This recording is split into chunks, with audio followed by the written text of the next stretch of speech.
Greetings YouTube, LMS Tactical here. Hope you guys are doing good. If you see some sort of a scar on my nose here, or scab, that is that's not leprosy. That's Charlie licking my face when I fell asleep, licking my face in bed until the skin came off. Freak. Anyways, I know I'm behind on a couple of projects. One of the gun retention video I was going to post, I'm still waiting on my second half. But I've had a couple people ask me what I thought about this incident with the Iranians taking our sailors, into custody for, a little less than 24 hours. That's probably all been discussed and talked about. So I certainly don't have anything new to add to it.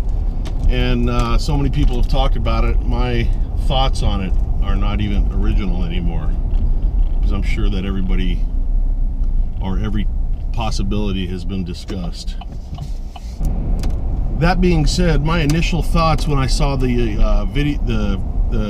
footage come in with them on their knees, hands behind their head, I was just a little bit shocked because, I was more than a little shocked. It's been many years since, it's been over 40 years since I raised my hand and swore to protect the Constitution when I was in the Army. And there was a couple of other things that I believe all members of the military are supposed to adhere to, and that's the code of conduct. And I can't cite it verbatim after all these years and all these head injuries and shit, but I remember the beginning of it went something like, I am an American fighting man. I serve in the forces which guard my country and our way of life. Blah, blah, blah, blah. I will never surrender, my own free will, whatever. If I am captured, I will make every effort to evade the enemy and evade capture. If captured, I will, not give any statements that are embarrassing to the United States of America, or provide information along those lines. I'd have to look it up again to get all the wording. But, here we saw, the standard, it seems like any country that takes up Americans into custody under any circumstance, unless it's like ISIS and they're just beheading them, they always want to show them eating. That's like the big symbolic, hey, we're taking good care of your people because we're nice. So, I would just fucking refuse to eat. I'm just going to tell you right off the bat. They had the one female there with the fucking tablecloth over her head in a makeshift hijab or whatever the fuck that thing's called. That is beyond humiliating. It's, as already been discussed, I'm sure it's a violation of the Geneva Convention to show faces and blah, blah, blah of prisoners. Now, the gray area is it's prisoners of war and we're not at war with Iran, is what some people have said to me.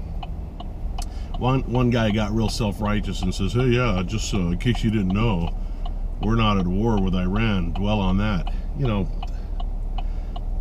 My response is, look, the fucking the alternate reality living liberals may not think that we're at war with Iran, but that doesn't mean I subscribe to that. How many people did we lose in Iraq as a direct result of interference in that situation by Iran, assistance to our enemies? How many people don't have arms and legs and have traumatic brain injury because Iran was supplying the special shape charged IEDs that were capable of penetrating the hulls of our vehicles?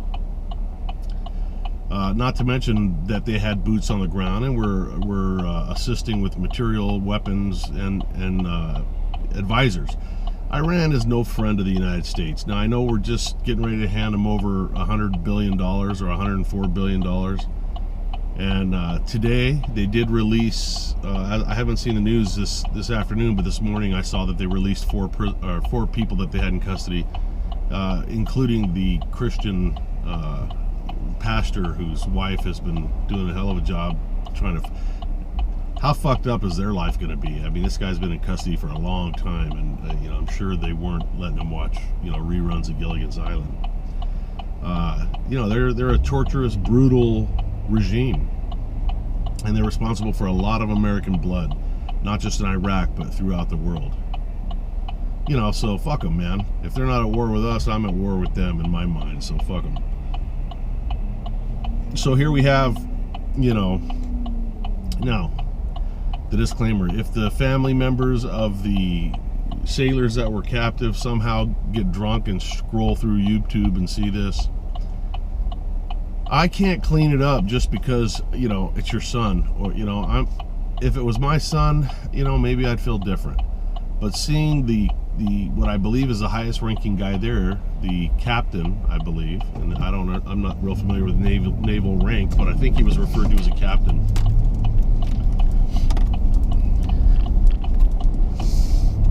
Not only apologize. Now, granted, there's a lot we don't know about this, and there's some questions that I would like answered. Not that anybody owes it to me, but I would like answered so I can make a more informed decision on my opinion. But until that happens, you know, I was nauseated when I see this captain apologize. Now, in theory, the boat, or at least one of the boats, lost power and navigation. So what are you apologizing for? The boat broke down? So here he is apologizing to them on their TV, which they showed all over the Islamic world over and over. They're probably still showing it.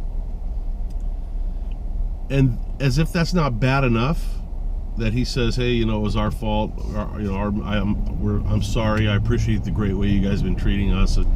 When the Iranian guy holding the microphone or whatever asks the captain, what was your point of departure and your point of destination? I'm paraphrasing. Without a moment's hesitation, the young captain says, our point of departure was Kuwait, and we were headed toward, you know, Bahrain or wherever the fuck. I'm not familiar with the area.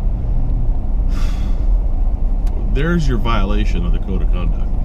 You know, if you're taken prisoner, it's name, rank, and serial number, and you are to resist the best you can.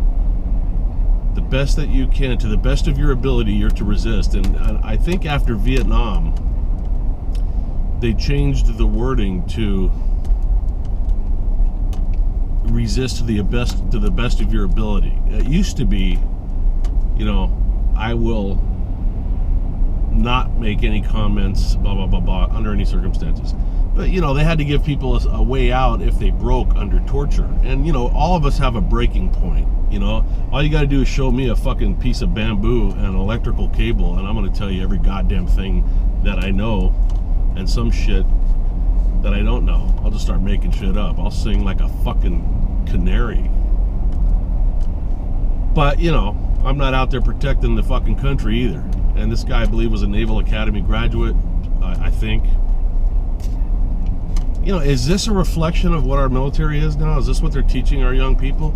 Now, here's the things we don't, or that I don't know, that could change some of what my thoughts are. Not a whole lot. But A, what are the fucking rules of engagement for the U.S. Navy in that region? I know that the rules of engagement for the Army and for the Marine Corps and the Navy SEALs and special operators down in the desert, out at the, you know, in the combat fucking zone. I know the rules of engagement are completely fucked up. You know, you look at our fucking Apache pilots, they gotta literally fucking call some dude back at the FOB, who has to call some dude back at the main base, who has to get on the phone with the fucking Pentagon, who has to wake the president up, and has to fucking basically say, hey man, they're shooting at one of our guys now, can we fucking bomb, you know, drop a hellfire on them? And then all that shit has to be reversed. I'm exaggerating, of course, but that's about how fucked up it is. So, you know, perhaps the Navy has some insane fucking rules of engagement. It wouldn't surprise me. The other question I have is, what the fuck were those two little boats with 10 people? So I'm not too good at, you know, calculus, but I believe that's 5 on each boat. What are those two little fucking boats, which look like river patrol boats, and I may be using the wrong terminology, doing in the fucking deep water, man? They're going 100 miles. They were on a 100-mile mission. Did they not have any? I mean, what if bad weather showed up, man? Those boats are not fucking built for high seas. At least, you know, I don't think so. Correct me if I'm wrong. And did they have any fucking contingency plan should something happen? Like, was there any backup fucking within, you know, a few minutes or an hour? Did they have any larger force that could respond if, like, I don't know, their boats broke down? that bothers me. The other thing is, for those that are gonna fucking side with the captain and say that I'm being too hard and too critical, I want you to consider this next part, and then I'll end it.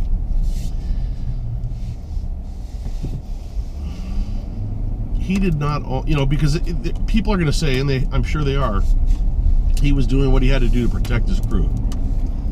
I get it. I get that.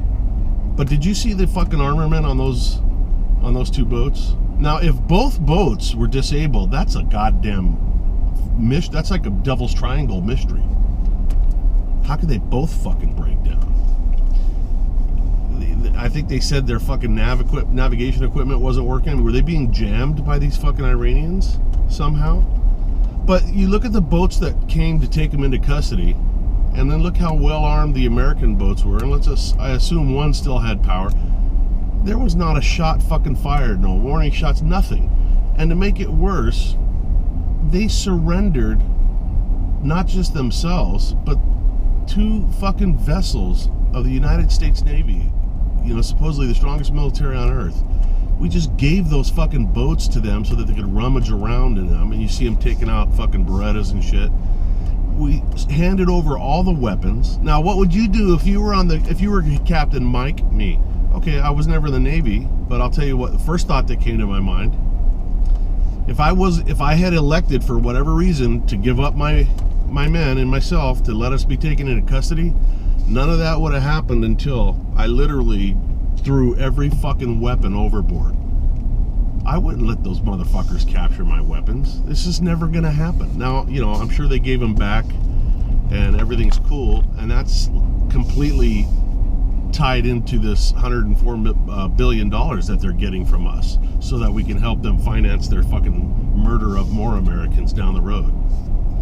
So yeah, that's how I feel about it. If you guys feel differently about it, that's your right. I think it was a clusterfuck, and I would hate to be those young sailors, especially the captain. I mean, for the rest of his life, he is going to be wondering what he should have done different, what he could have done different. Who knows? Maybe there'll be some more information coming out that justifies it, but I just can't figure out what that information could be. I mean, they weren't holding a gun to anybody's head off camera because all of them were accounted for in the video. I don't know. What do you guys think? Until next time, LMS Tactical, I'm out.